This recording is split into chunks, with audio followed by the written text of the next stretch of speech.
नमस्कार, मैं अर्चना शुक्ला अपने YouTube चैनल अर्चना हिंदी साहित्य में आप सभी का बहुत बहुत स्वागत करती हूँ। आज की कक्षा 10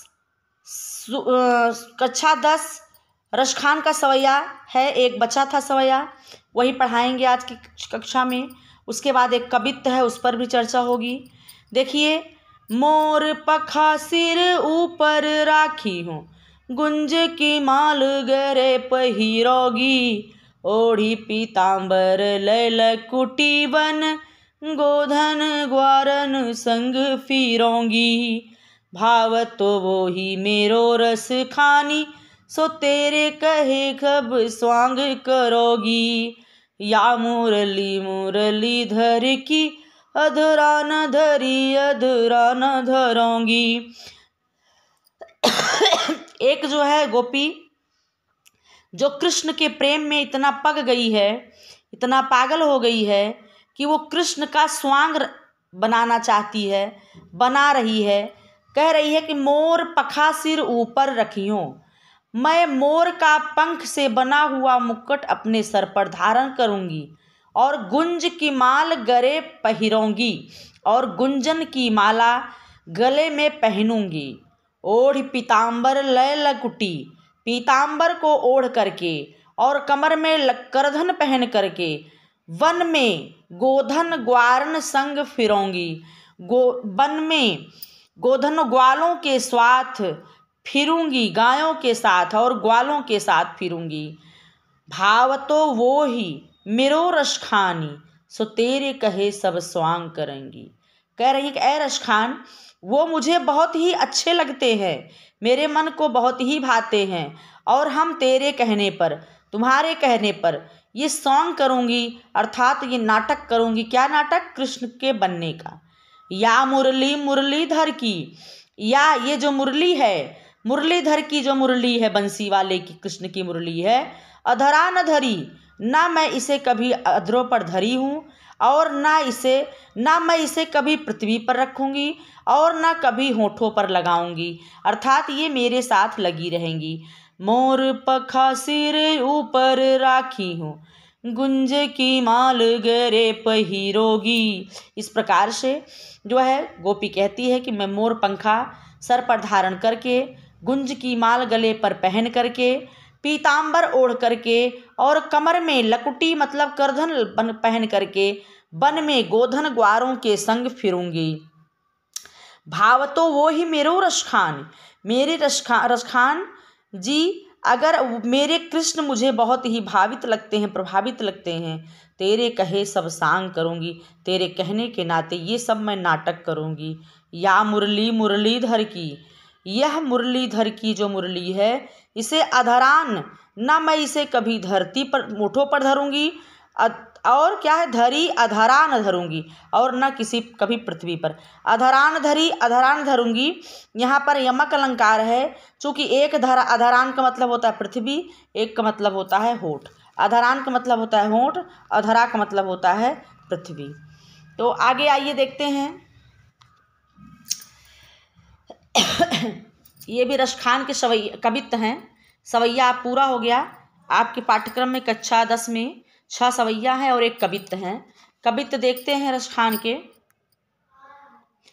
गोरज बिराजे भाल ललही बनमाल, आगे गाए पीछे ग्वाल गावे मृदु बानी री, तैसी धुनी बांसुरी की मधुर मधुर जैसी, बंक चितवनी मंद मंद मुस्कानी री। कदम बिटप के निकट तटन के तट, अटा चढ़ी चाही पीत पट फहरानी री। रस बरसावे तन तपनी बुझावे नैन, प्राणनी रिझावे वह आवे रस खानी री। गोरज बिराजे भाल ललही ललही बनमाल। यहाँ पर कह रहे हैं कि गोरज बिराजे भाल, भाल माने क्या होता है? भाल माने होता है मस्तिष्क। मस्तिष्क पे गोरज माने होता है गाय के, गो माने गाय, रज माने धूल, गाय के पैरों की धूल बिराजे कहाँ? भाल पर। और ललही बनमाल, ललही एक शोभायमान, ललही का मतलब होता है शोभायमान होना, सुंदर लगना, सुशोभित होना। कहाँ बनमाल, कहाँ उर पर, हृदय पर। आगे गाय पीछे ग्वाल, उनके आगे क्या है? गाय हैं, पीछे ग्वाल हैं, किसके? कृष्ण के। गावे मृदु बानी रे, वो क्या कर रहे हैं? एक सुंदर मधुर मीठी बानी गा रहे हैं, गीत। तैसी धुनी बांसुरी की मधुर मधुर जैसी, और इस पर उनकी बांसुरी की मधुर मधुर धुन जैसे बंक चितवन, मतलब तिरछी चितवन। देखने का तरीका उनका कैसा? तिरछा। और मंद मंद मुस्कानी, वो टेढ़ी निगाह में देख करके मंद मंद मुस्करा रहे हैं। कदम बिटप के निकट तटनी के तट, कह रहे कदम माने पेड़ के, बिटप माने शाखाओं के, निकट बैठ करके, तटनी के किनारे, उस यमुना के किनारे। अटा चढ़ चाही पीठ पर फहरानी रे, पीत पट फहरानी रे, उस बिटप के कदम के बिटप वृक्ष पर बैठ करके, कदम के डाल पर, कदम के बिटप माने वृक्ष पर के निकट, तटनी के तट पर, उस यमुना नदी के तट पर, किनारे पर, अटारी पर चढ़ करके चाही पीत पट फहरानी रे, वो वहाँ पर ऊपर बैठ करके अपने पीले वस्त्र को फहरा रहे हैं। रस बरसावे तन तपन बुझावे नैन, और वो रस को बरसा रहे हैं। इतना उनको देख करके उनके अंदर से इतना रस निकल रहा है, इतनी सुंदरता, इतनी शोभा बरस रही है कि तपन बुझावे नैन। उनको देख करके, उनकी सुंदरता शोभा को देख करके हमारे लोगों के नेत्रों की जो तपन है वो बुझ रही है। प्राणनि रिझावे वह आवे रस खान री, कह रही हैं रस खान से गोपियाँ कि प्राणनि रिझावे, वे हमारे प्राणों को रिझा रहे हैं, परेशान कर रहे हैं। मतलब प्रभावित, रिझाना मतलब रिझाना मतलब होता है अपनी तरफ मोहित करना, मोहित कर रहे हैं। वह आवे रस खान रे, वो आए और हम लोगों के प्राणों को रिझाए। तो गोरज बिराजे भाल, उनके मस्तक पर, गो माने होता है धेनु, रज माने धूल, गौ के खुर की धूल विराजमान है मस्तिष्क पर, और ललही उनके बनमाल पर सुशोभायमान हो रही है, बनमाल उनके हृदय पर सुशोभायमान हो रही हैं। आगे गाय पीछे ग्वाल, गावे मृदुबानी रे, आगे आगे गाय चल रही, पीछे पीछे ग्वाला, बीच में वह कन्हैया कृष्ण मृदु मधुर बानी गा करके चल रहा है। तैसी धुनी बांसुरी की, और ऐसी उसकी सुंदर बांसुरी की धुन मधुर मधुर गा करके हमारे मन को, चित्त को आकर्षित कर रहा है। बंक चितवन, उसकी तिरछी चितवन, और मंद मंद मुस्कान। ये कदम के बिटप मतलब कदम के वृक्ष के निकट, तटनी के तट पर, अटा चढ़ चाही पीत पर फट फहरानी रे, अटारी पर चढ़ करके पीला वस्त्र फहरा रही हैं। रस बरसावे, और उस प्रकार से उनकी शोभा ऐसी लग रही है जैसे कोई रस बरस रहा है।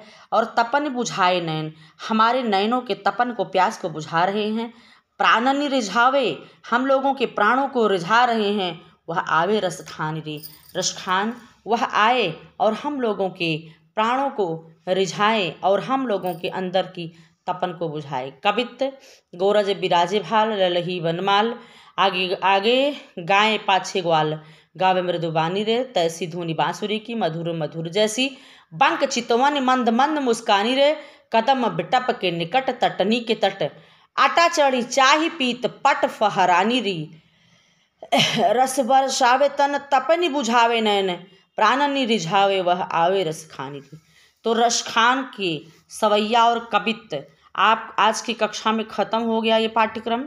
रस खान का जीवन परिचय भी हम पढ़ा देंगे आपको, चूँकि 3-4 कम से कम आपको जो है काव्य में और 3 से 4 गद्य में आपको जीवन परिचय भी तैयार होना चाहिए। 6 नंबर का जीवन परिचय भी आएगा जो कि आपके लिए बहुत महत्वपूर्ण है। आज की कक्षा में इतना ही। आप लोग हमारे चैनल से जुड़ें, लोगों को जोड़ें। चैनल अगर आपको मेरी कक्षाएं पसंद आई हों तो हमारी वीडियो को लाइक करें, शेयर करें और सब्सक्राइब करें। धन्यवाद।